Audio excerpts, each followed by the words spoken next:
So today is the accelerator, the first event of accelerator, Q&A. For today's event, we'll focus on what do founders expect. It's very easy to think from our own perspective, but very often we learn a lot from meeting the funding organizations, approaching funding organizations.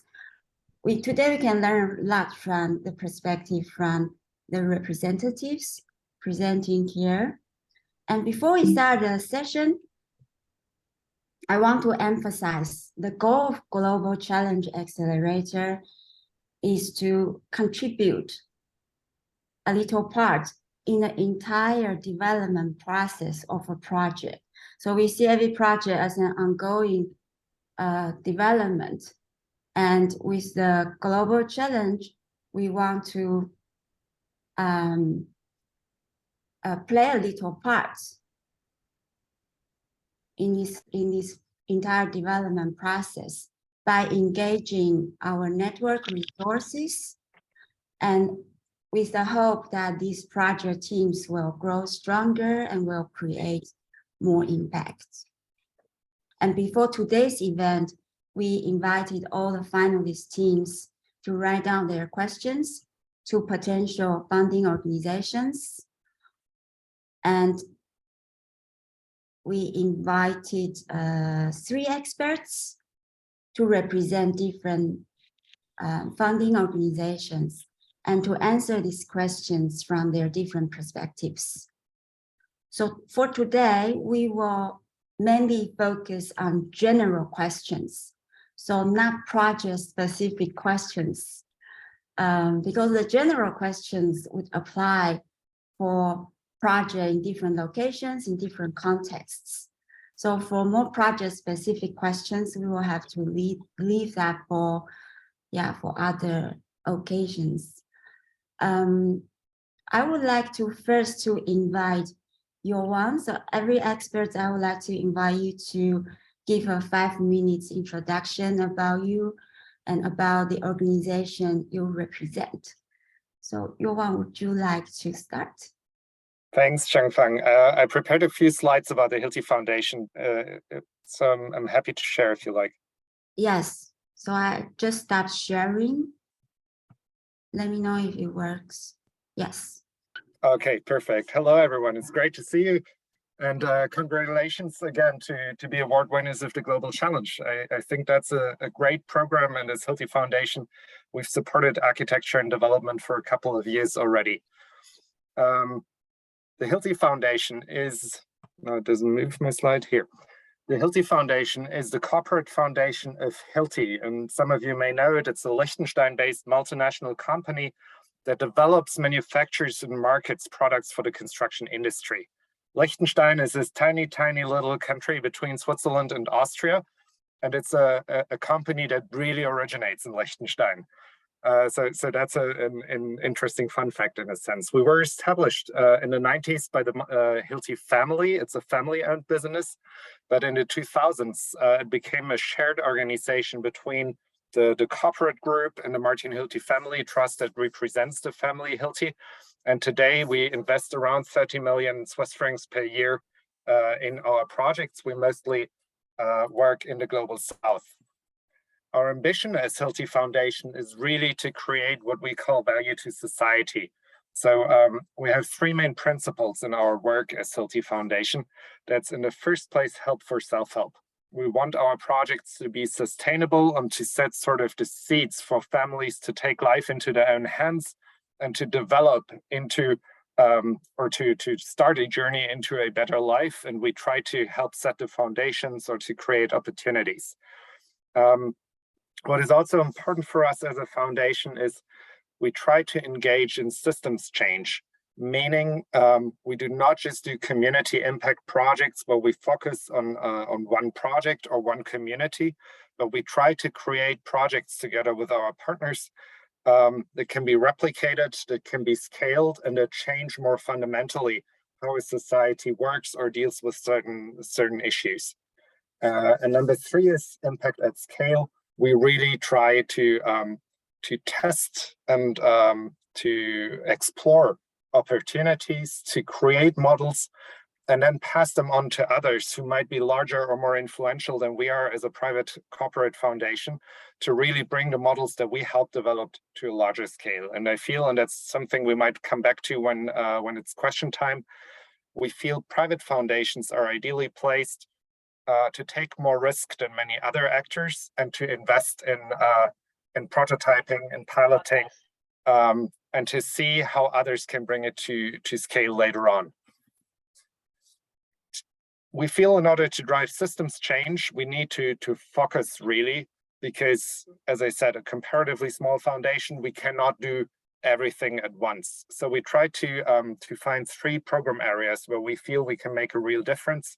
They're called economic empowerment, affordable housing and technology, and music for social change. I jump over the numbers that shows a little bit of our impact and how we try to engage. But just for finishing my 5 minutes, I thought I'd say a few words about affordable housing and technology, because that's the field of our work that I lead, and that is the closest to the work that architecture and development does, and that's why we started to collaborate. We expect by 2030 that 3 billion people globally will live in what is called substandard housing. That's a huge number, and we are trying to find models how we can help families build better and safer and find a safe place to call home. And usually we do that in 2 different ways. One is we look into relocation projects where we help governments or international organizations build large-scale housing sites and relocate very low-income families into better neighborhoods. And the other thing that we look at is incremental construction. So we really look mostly in the large cities of the global south, what is the reality of construction for low-income families, and try to improve bit by bit how low-income families build. That's mostly by helping them get access to finance, access to better materials, access to skilled labor. But we also look at policy, at access to land, for example, and a priority for our work is new technology. How can we really help improve products and services in the construction industry that get extended into low-income environments? And so that's why I showed this little graph on inclusive industries that is sort of at the core of many of our projects in India, in the Philippines, in Peru. We look at specific industries of the construction sector, like roofing, like walling, like construction services, and try to work with established companies, but also startups, and try to help them move their business into very low-income neighborhoods, which means not only improving their products in a way that they serve low-income families, but looking at the supply chains, looking at financial mechanisms, looking at policies, etc. One important topic that is very close to our heart is bamboo construction. We started in the Philippines, but started getting a little more global in our attempt to really make bamboo a standard material for construction. And also there, we look into markets and economic ways to use bamboo as a construction material of the future. Maybe so much for the moment about the Hilti Foundation. Thank you. That was a quick rundown about the Hilti Foundation. Happy to answer questions later. Thank you so much, Johann, for this comprehensive and very compact overview about what you do at Hilti Foundation. I would like to invite Søren. Thank you very much. I didn't dare to bring any slides because I thought the 5 minutes would be too short, but hi everyone. My name is Søren Nielsen. I am the Managing Director of the Ramble Foundation. And the Ramble Foundation is the for-profit enterprise foundation that owns the Ramboll Group, which is the world's leading sustainability consultant and a quite large engineering company with around 18,000 employees. And the foundation's primary purpose is to own the company and be the right owner of the company and ensure the ethical values of the company are implemented in the daily management of the company. But we also have a philanthropic obligation. And so we have around 3 million euros a year. It's growing quite fast now. So it will soon be a lot more that we use for grants. So we are not an investment foundation. We don't invest in anything. We only own our company, our share of the Ramboll group, but we do give grants. And we give grants within education and within research and to humanitarian projects. And our grants are focused on the areas where our company is active. So both in geography, which is pretty much Northern Europe, which is our home turf, and then it's the US and Southeast Asia, which is where we have the major operations. So that's the geography. And when it comes to the content of the projects, we're also looking for something that complements the competences in the company. So being an engineering company, you would expect anything that has to do with sustainability in engineering projects. So it's energy, buildings, water, everything around that sphere, but also social sustainability. We have a quite big management consulting wing, so that is also part of the target areas for the foundation. And when we give grants, we are looking for something that is within the scope of the company we own, but also if there's an opportunity for the company to somehow contribute also. So we are not supporting our own company, but we want to support in areas where our company can also step in and aggregate the effect we have on the particular recipient of the grants. So when we are looking at applications, we will be looking at whether it is in geography, whether it's within the right scope, and also whether there is an opportunity for us to aggregate not only contributing with funds, but also, if possible, contribute with the in-kind hours and expertise. So for us, it's also a way of being the right owner of a company where we encourage the employees to volunteer into projects and to help out in creating a better world. Because that's actually the overall purpose of the Ramble Foundation, is to own the company to fulfill the ambitions of the original founders. And they founded the company when they were in the mid-40s, just after the Second World War. And they were both professors. One was a pacifist, the other was a vegetarian. They had a lot of ambition on how a company could contribute to the world. And Mr. Ramboll also wrote books on philosophy. And they were thinking not only what kind of world they wanted to live in, but also how their company could contribute to that world, not only in building physical structures, but also as the company grew, actually in developing the governance and all the structures that is needed for more people to live under good conditions. So this is the guiding line for our ownership of the company, but also for the grants the Ramble Foundation is giving. And since we are a quite small fund, this is my final point, then we are not implementing programs. So we are an application-driven foundation. So we have a quite clear understanding of the areas where we want to support, but we receive applications. We are not engaging in developing the actual projects ourselves. And that's simply a question of the size, both of the grants we're giving, but also of the size of the secretariat we have, which is quite small. Thank you. Thank you so much. Did I say right, Søren, your name? Yeah? Yeah, really close. So I think you already covered quite some questions addressed by our finalists in your introduction. Thank you. So what I'm going to do is I'm going back to the slides because, as I said, we want to focus on general questions today. And some of you have, put down some very specific questions related to only your projects. We might have other Q&A sessions to address more individual questions, but today we want to focus on the general questions from the founder's perspective, so everybody can take away something with you, including our ambassadors here. So I'm going to share screen again. I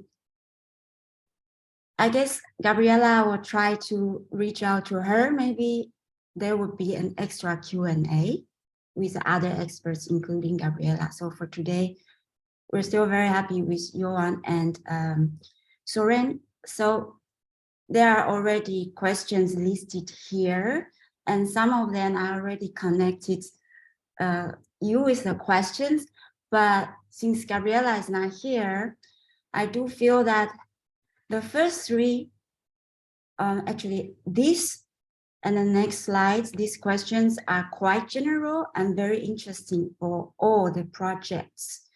So I would like to invite Nicholas to address, please focus first on the two key questions here. And Søren, you are more than welcome also to feedback to these points. So Nicholas, are you here? Yes, can you hear me? Yes. Would you like Sorry. to kind of bring out your questions in a general way, such as you wrote down, and focus on the two questions? Sure.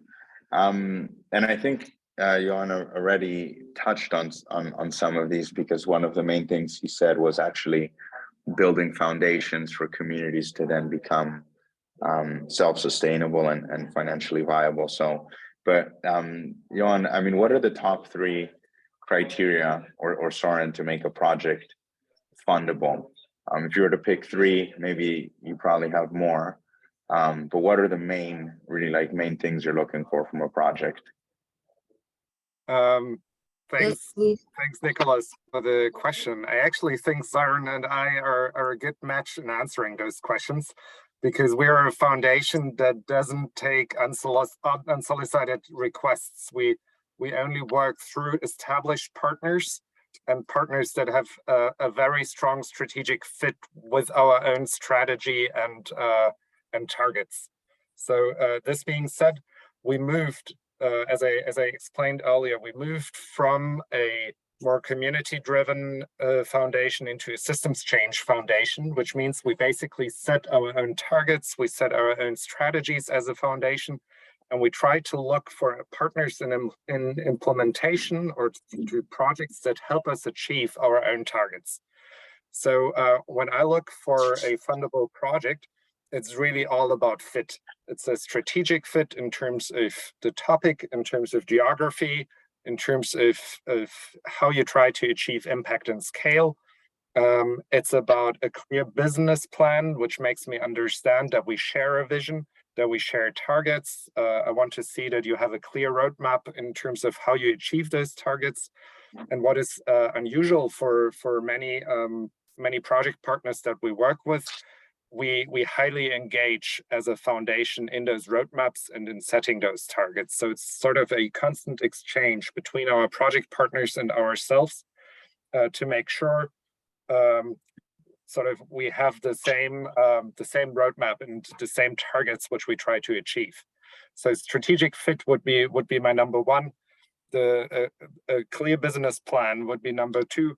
And as number three, it's a learning that we had over time. It's about the team. We started to work as a foundation looking for where's the biggest need and trying to help solve the biggest need. We learned need is universal. You find need wherever you go, and we only work across the global south. What we did learn is we can only make a difference if we have a strong team in place that shares our vision, that is competent in driving a project, that does collaborate with us, that has focus. And we spend a lot of time whenever we start to engage with a new partner in trying to find out, is the team strong and does it fit with our vision and idea? And that's why usually we start, if ever we onboard new partners, with a very small test project or prototype, but always with the potential to gain more scale over time. I hope that answers your question. No, that does, and maybe I'll ask a question which might make sense also for everyone else in the group. When you talk about having a clear business plan, what's the typical life cycle you look at? And I'll maybe be a bit more specific. I think one of the most inspiring projects I've come across is what Hilti Foundation has been doing in the Philippines, and I'd like to understand more. How long did that take? And when you're looking at business plans from smaller projects, what's the cycle? Are you looking for 3-year plans, 5-year plans? Do you want to see like a 20-year? Because it's also very difficult today. Things are changing so much. So would love to understand a bit more around the time component on the business plan. Absolutely, and it's a very good question because engaging for systems change, we understand that you cannot achieve change within 2 or 3 years. So typically, I would say when there is a project that basically starts from zero, which no project ever does, we are aware that it will take minimum 10 years, if not 15 years, to really bring an idea from incubation to a relevant systemic change in a country. Like, for example, installing a bamboo industry in a country. It's a major undertaking which takes many years. So I would say when I look at a project cycle, we usually plan with 4 project phases, 3 or 4 years each. It starts with an inception phase where we explore, is it a good fit? Do we share a vision? Then we go into a sort of a start phase where the project really gains traction. Then we look into a scale phase where we try to really demonstrate that the prototyping and the foundations that we set are able to extend beyond a certain region or a focus area, but can create change on a larger scale. And finally, there would probably be something like a consolidation phase in which we try to make sure it's not lost what we built once we take out our funding, but it works on a sustainable level without giving our grants. And that's exactly what we are trying to do in the Philippines. It's a little bit of a special case because we started our own organization, the Philippines, which is sort of a no-end engagement. But also with every other partner that we work with, we look into these long-term perspectives, and we want to see a clear development of the phases that we support. We do grant money only on a 2 to 3 year basis, but always with the long-term vision that we want to engage in the long term. And what I learned over time is that typically over those project times of 10 or 12 years, you develop a lot of new ideas. You need to constantly adapt and change your project, and sometimes also your targets or longer term visions. And we always do that together with our partner that we started with in the beginning. And sort of we develop our projects over time. We don't see a project starting at a point, developing clear targets and finishing after 3 years. We understand it as a long-term development and change process, which constantly needs adaptation. Clear. So it's a bit like the grant funding allows the project to kick off, and then the project needs to start developing and already start bringing in some form of, I guess, income stream or way to keep fueling it. And then maybe 10, 15 years later, you start looking at an exit. Absolutely. Ideally in phase 2 or latest in phase 3, you have those other income streams, which might be entrepreneurship based or market based, or otherwise government subsidies. But if you want to go to scale, those are typically the 2 best options to really make a project work on a sustainable level and on a systems change level. So here I would like to also bring in the second question, because this question is very interesting for many projects. Sorry, Nicholas, because it's part of your questions as well, is that for both Johann and from Søren's perspective, for system change and acting as a private foundation, is it for you also a value to involve local government institutions to even extend the impact and your involvement? You are both welcome to answer. I see Søren just Søren, would you like to start? Sure. I think answering the last question first, not necessarily.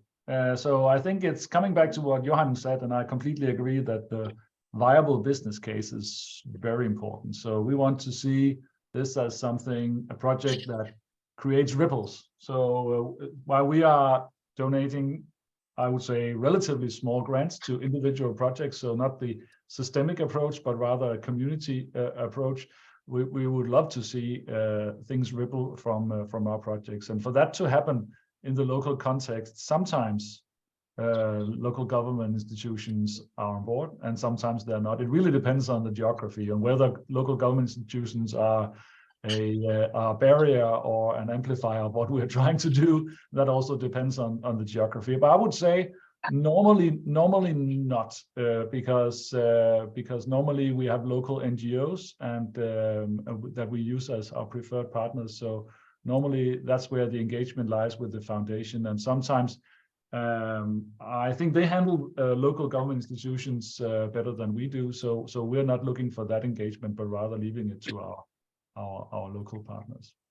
And then coming back to the first questions, was I think Johann answered, and I have a different answer, so that might be interesting because we are a different kind of foundation. Since we're application driven and not really are looking for, or actually not able to achieve the systemic change that I think the Hilti Foundation is aiming for, but rather pinpointing individual grants to individual projects. We are looking for, of course, fit with our donations policy, but also a strategic fit with, as I mentioned, what the scope of the services in our company, but then a business plan that is credible. So do we actually see that the input that the project provides will give the output that the project expects?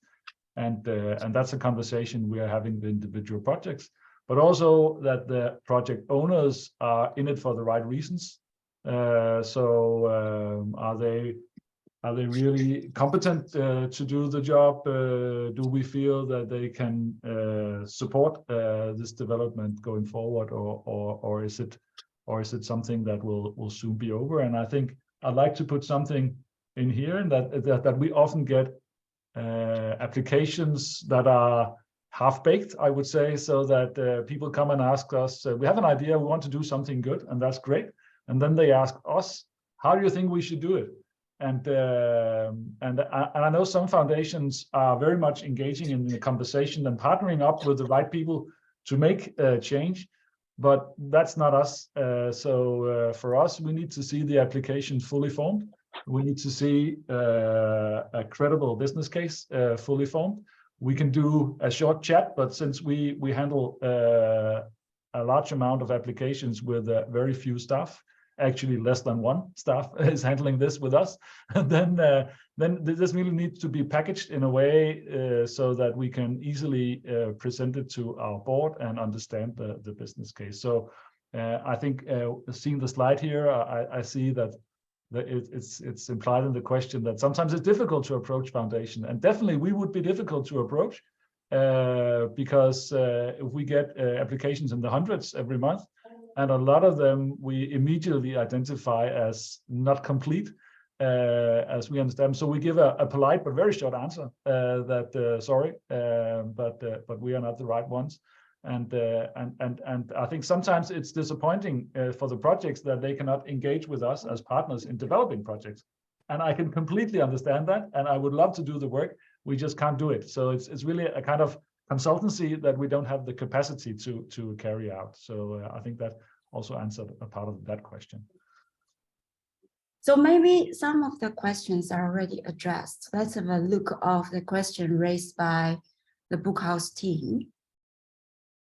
I try to bring these questions to a more general level. Yes. Do you want me to have a go at it? Yes, please give it a go. All right.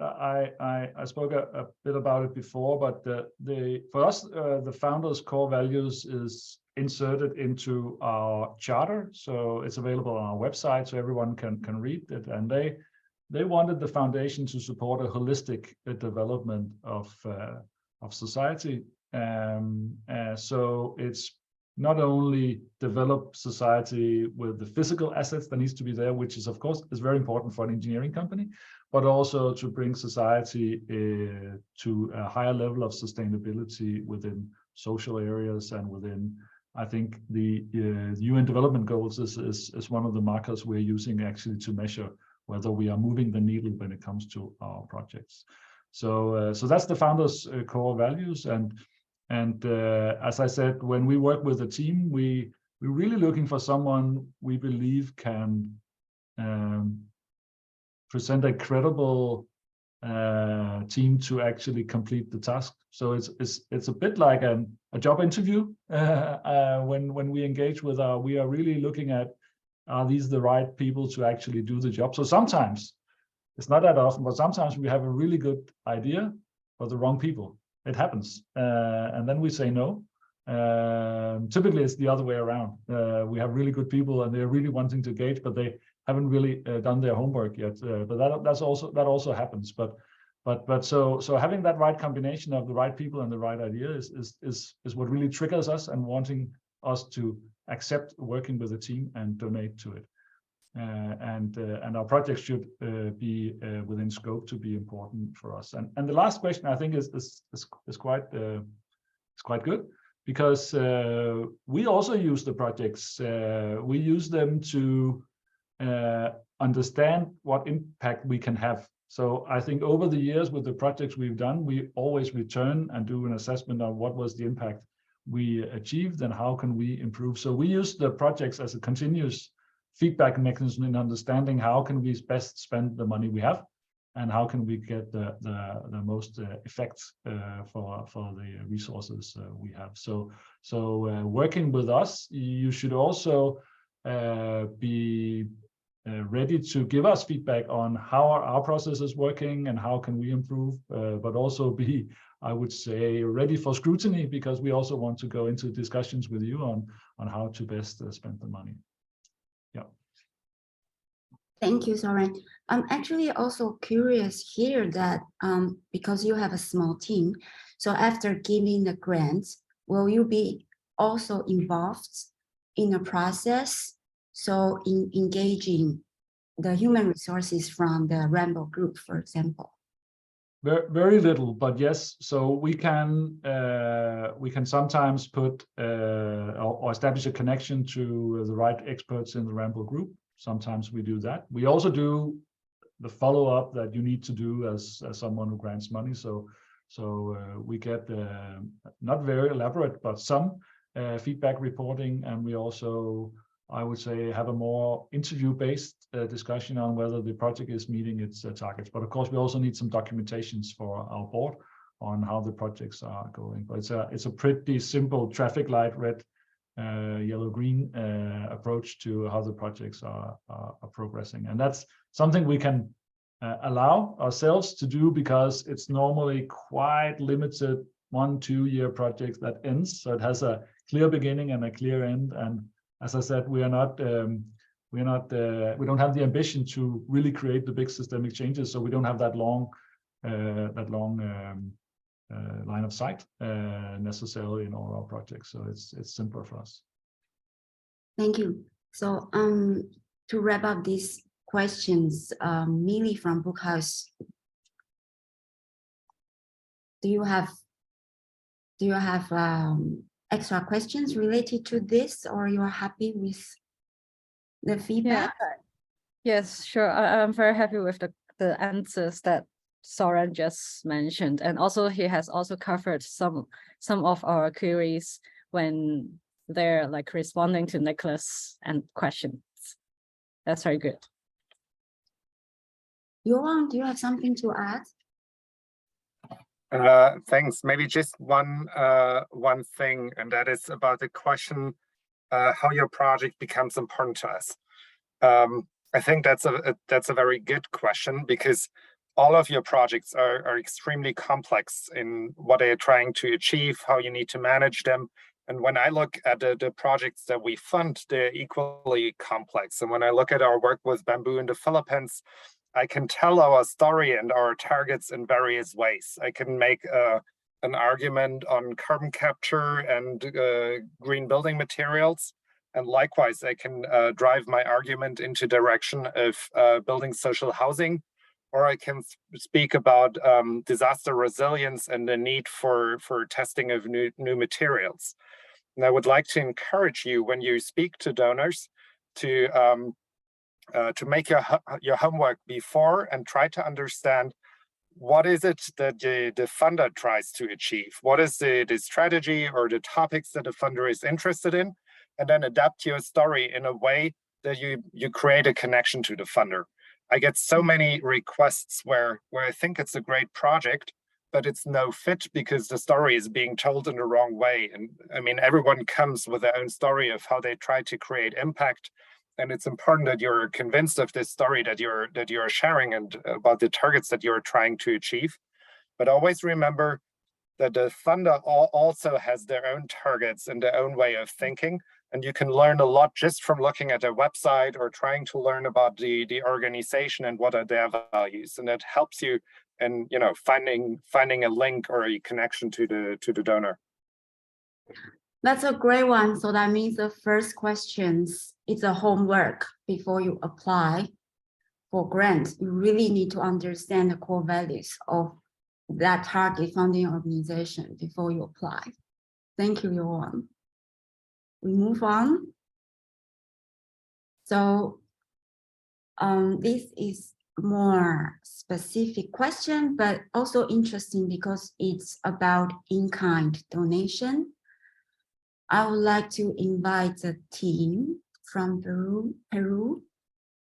You can explain quickly your question. It's quite specific.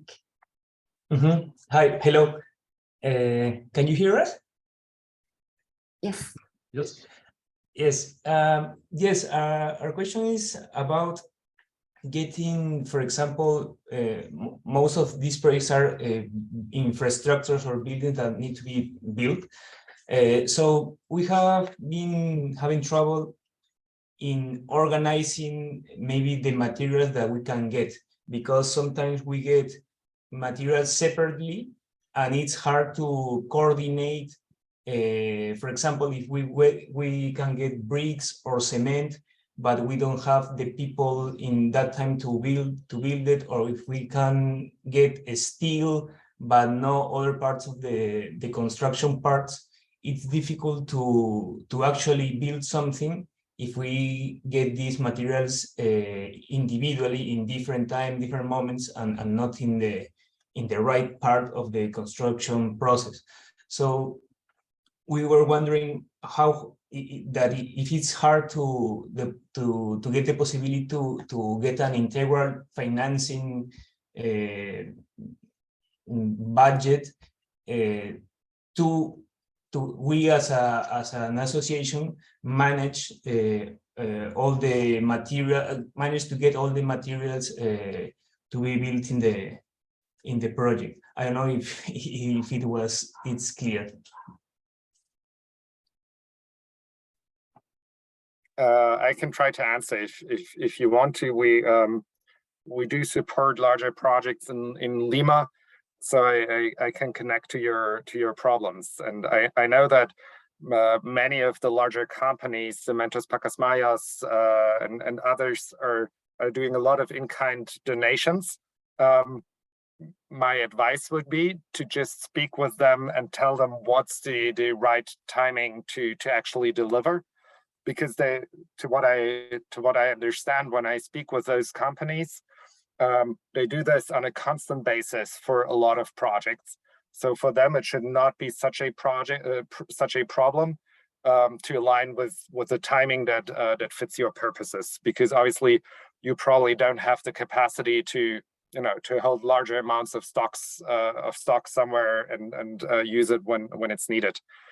When you look for finance, my suggestion is probably you need to look for other partners. To my knowledge, most of the local or national companies who want to do good do mostly in-kind contributions. They wouldn't spend so much donations or grants to smaller projects.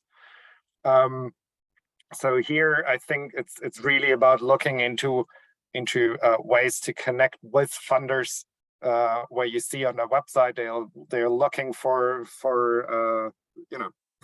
funding or for project partners that need smaller financial contributions.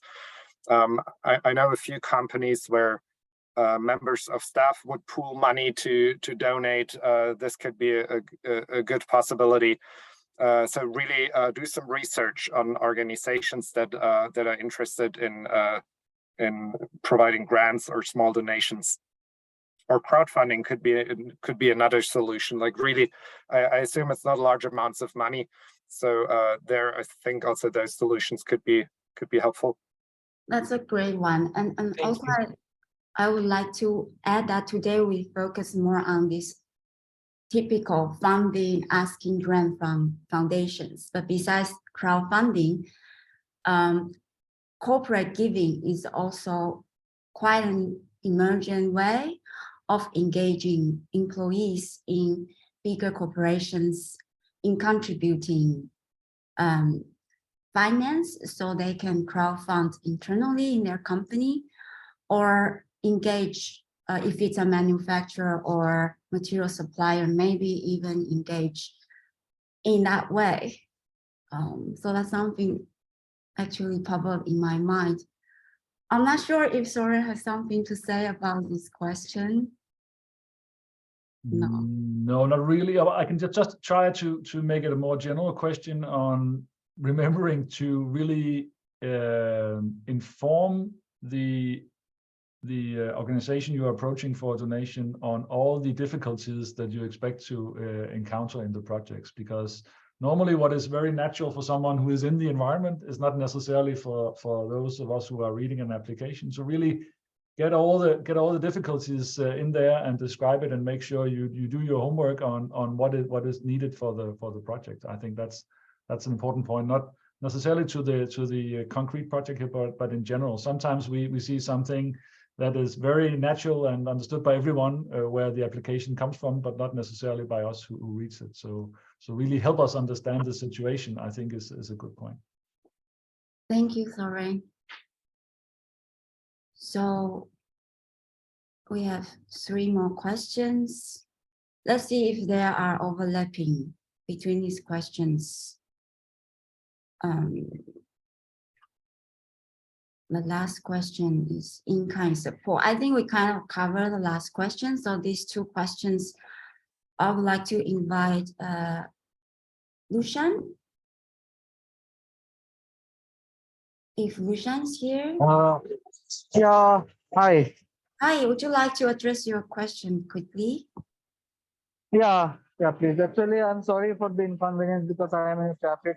In my country, actually, it's usual at this moment. So I would love to ask about how can international bodies contribute funding and technical support for new structures from different countries? I mean, as we are discussing with obviously the bodies, international bodies. So how they can contribute, in any form, in sharing knowledge or expertise or funding in our country. Actually, I'm asking about this. Thank you.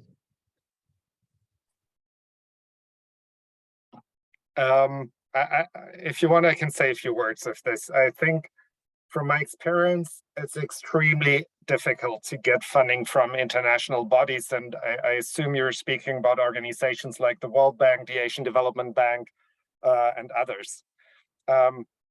It's usually very large scale projects they invest into. They're driven by the interest of their national donors who contribute or who sit on their boards. And they have very, very tough criteria that you need to match in order to get their funding.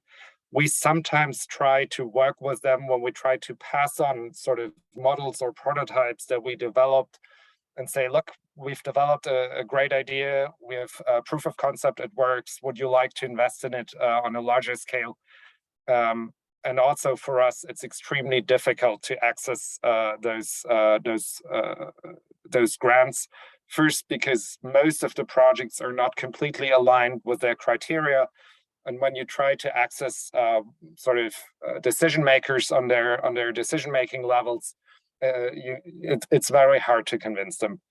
There are a few schemes which are a little easier. So, for example, the International Finance Corporation, which is a branch of the World Bank, they have an application form that you can find online. It says a few criteria.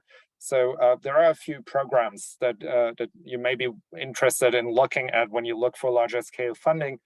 But also there you have requirements that sometimes are hard to match. When you look for EU funding, for example, the rule is usually you partner between a country or an organization from an EU member state plus an organization from the global south, and there needs to be a clear division of labor. So, you know, from where most of your projects are, it will be very hard to fulfill those criteria. And the other thing is that they have their standardized norms many times. So, for example, when it's about the construction sector, you may have to prove you have EDGE certification, which is sort of a green label for building permits, which just takes time and money to get it. And also there, you know, it's not an easy opportunity to convince them. So my recommendation would probably be spend some time trying to raise funds from smaller organizations and work with them on achieving those criteria that these international bodies look for, if you feel that's the right direction to go. In my view, it's often a little bit easier to develop larger scale finance mechanisms that look into either entrepreneurial solutions or solutions that work with the national government. Thank you, Johann. Helpful. Søren, do you have something to add? Not really. I think I agree with Johann when it comes to the big donor organizations. I can add that approaching private foundations as the Ramble Foundation and others is actually a good way of enlisting international knowledge into the projects. So that's actually what we can do, is we can actually bring the knowledge from other projects to your individual projects. So it's not completely what you're asking here for. I just wanted to mention that that's actually one of the positive features of asking for funding from private organizations. I think Hilti Foundation will probably be the same, that when we look at something from one country, there's a good chance we've seen it before and can actually suggest that a thing is done in a way so that it builds on already gained experiences. So that's I think an important part in what we do. I hope this is helpful for your team, Johann. Yeah, thank you. Thank you for the answer.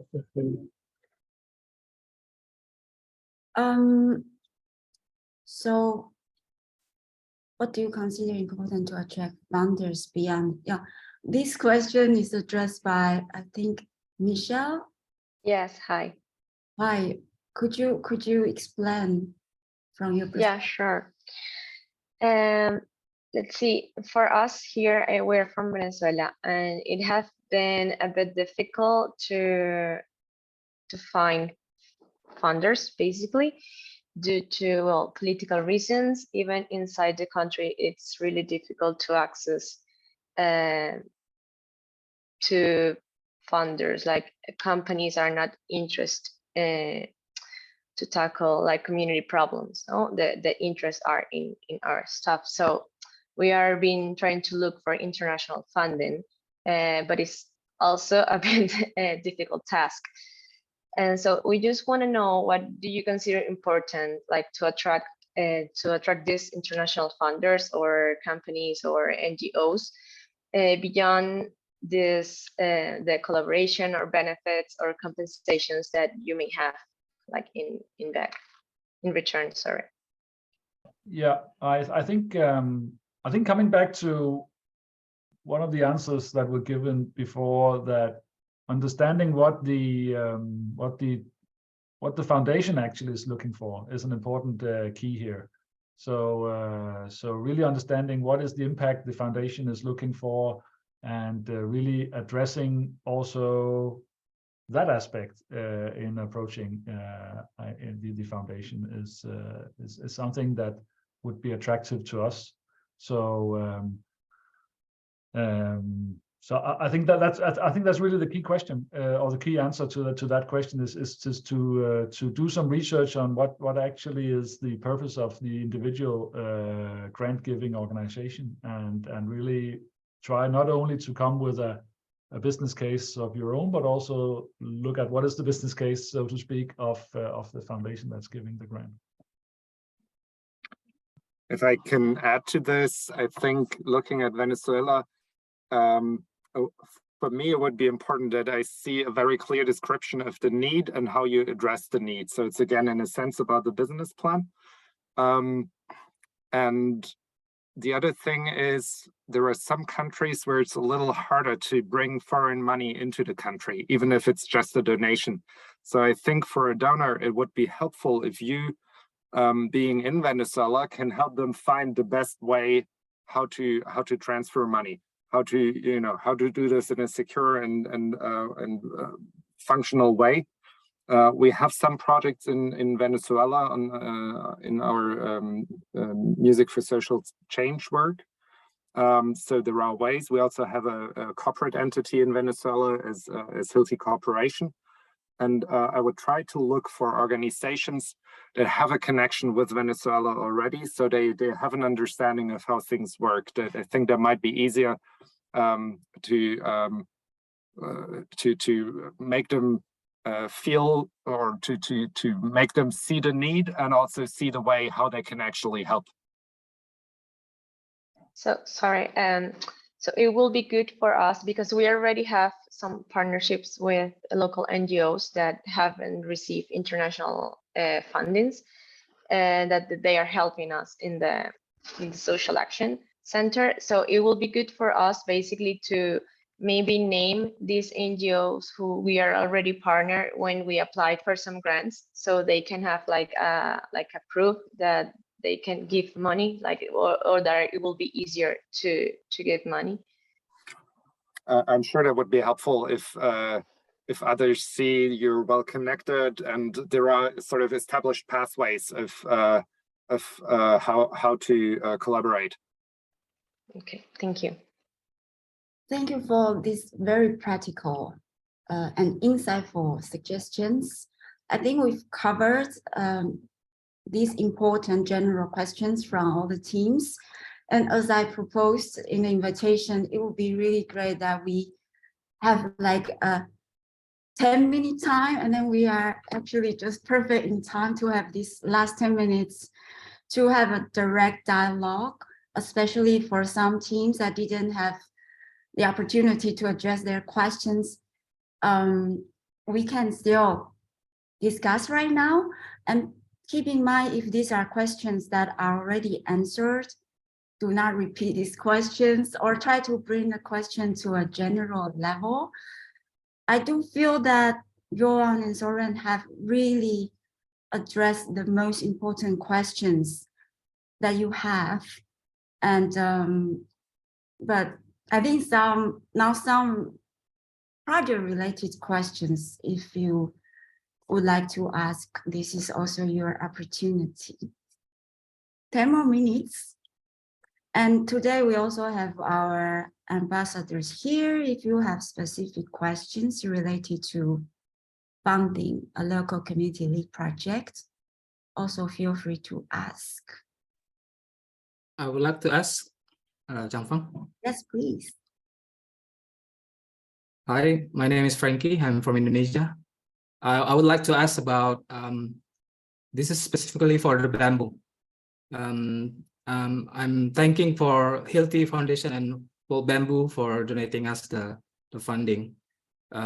Actually, we are having difficulties in marketing the products. Actually, when we are building the hall, the bamboo hall, we are making the building as the symbol for the collaboration. But we have to maintain the sustainability For example, we're making the products for bamboo, so that the people in the local people can make the products, and they have to market the products so they can improve their income. But sometimes we cannot find the perfect or the fit market to buy the products. Can you maybe show us some examples so that we can spread our market for good, for better improvement for the income? Thank you. I assume this question goes to me, but it's about bamboo. It's great to meet you, Frankie. It's a difficult question, and we haven't found the best answer yet. Although we work on this topic since 15 years in the Philippines and also in other countries. I think one of the biggest problems is that in most countries of the world that have bamboo, it's considered a poor man's timber, and it's very hard to convince people that in fact bamboo is a strong and resilient building material. It just has a very bad reputation. And to change mindsets and convince people that there is a good and a strong sense of building with bamboo is very hard to achieve. What people have seen for the longest time is when there is a typhoon or an earthquake, bamboo homes get damaged because they've been built poorly, they've been built from untreated bamboo, and that these perceptions are extremely hard to change. So I think your approach to build a visible structure that has a landmark character is a very smart way of dealing with it, because once it's there and once people see it's very robust, it has a good chance to change perceptions. We also think, creating these examples in the housing field is a good thing to do. In the Philippines, we started to work with governments in their social housing projects, just because it's easier to get to scale and to show visible examples at a larger scale. We also try to work we created something that we call a Bamboo Academy in the Philippines. So we train architects, engineers, developers, contractors in using bamboo as a strong and resilient building material. And we engage with the government in writing the building code for bamboo for the Philippines. So it becomes a standard for construction and not just a way of building. Obviously, that's a lot to achieve for smaller organizations. But I think trying to work on all of these aspects may help change perceptions of bamboo and really create a market that is connected to people, seeing bamboo as a building material that would like to use. What I'm happy to offer, I think we don't have the time here, is that we can do an individual call, maybe together with our bamboo experts in the Philippines, because I would be happy to exchange more and learn from your project as well. Okay. Thank you, Johann.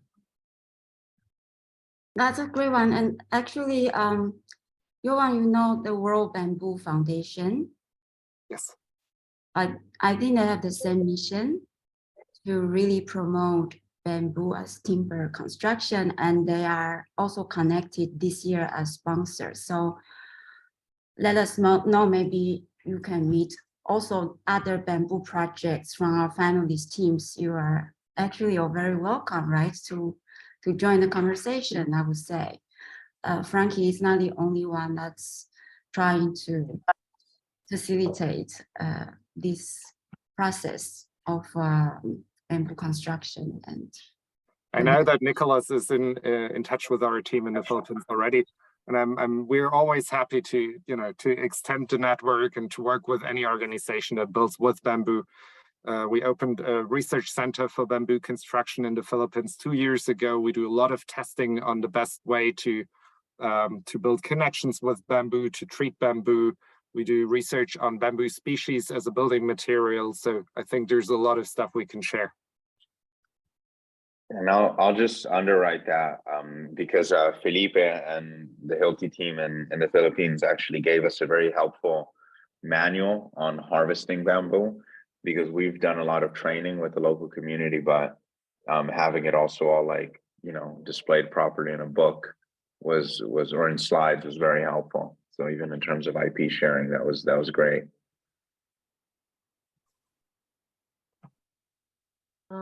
Hi, I'm from Pakistan, Ajay. I want to add something. In Pakistan, we have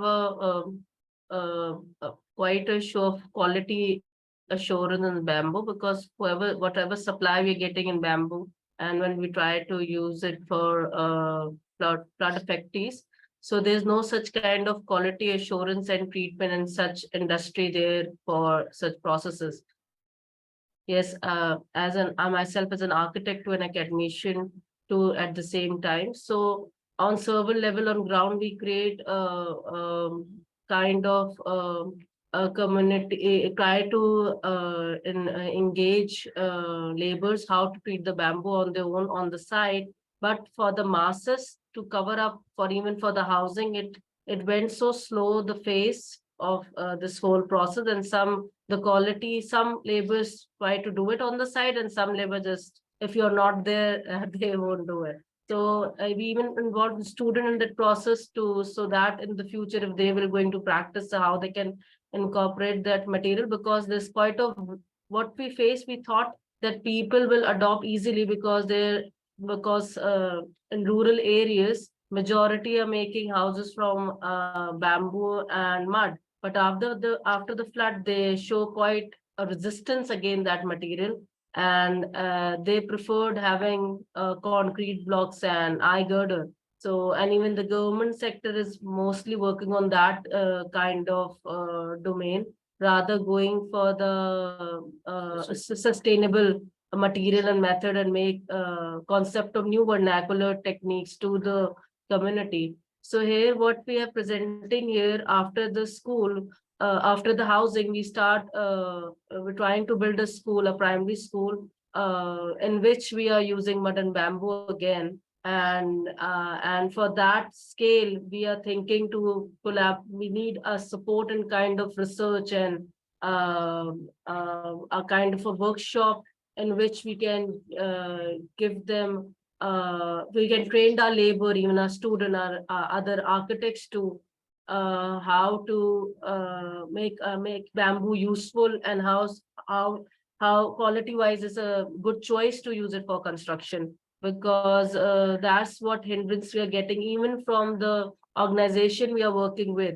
Now they're a bit confident after one of our houses been built, but we don't know still that how long they will feel going to hold that resistance from the funders, from that NGO, because we have built one prototype with an NGO, so they felt that resistance because the funders stopped, and local funders like, no, you should start building with concrete blocks and girder.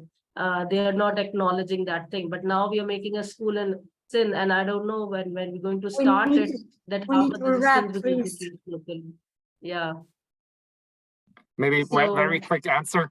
I can very much relate to the problems that you describe. We're facing the same issues in all the countries where we work with bamboo.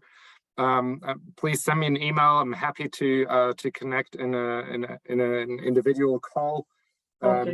We have training modules for treatment. We have training modules for construction, and we can also help with research results that help convince government or other donors of bamboo as a building material. That includes numbers on carbon capture and why the bamboo is a greener material even than timber. It also includes data on disaster resilience. So I'm sure we can find ways to support your project. Yeah, I also want to quickly add that this will be a very important topic, also to involve the World Bamboo Foundation, and we have some practitioners in our network that can also support your project. We'll be grateful. So I guess there are quite some network resources that we can connect you to. So we will continue this conversation after the meeting. I want to thank everybody for making the time from everywhere of the world joining us here. So I'm quite happy with this result because a lot of questions have found proper answers, actually very, very insightful and practical answers from Johann and Søren. Yeah, I would like to wrap up today. As said, there are of course other ongoing conversations that we will follow after today's meeting. So feel free to write to us, and we can help connect. Thank you for today. Good luck, everyone. Thank you, Søren. Thank you. Bye. Bye. We see you next time. Thank you. Bye.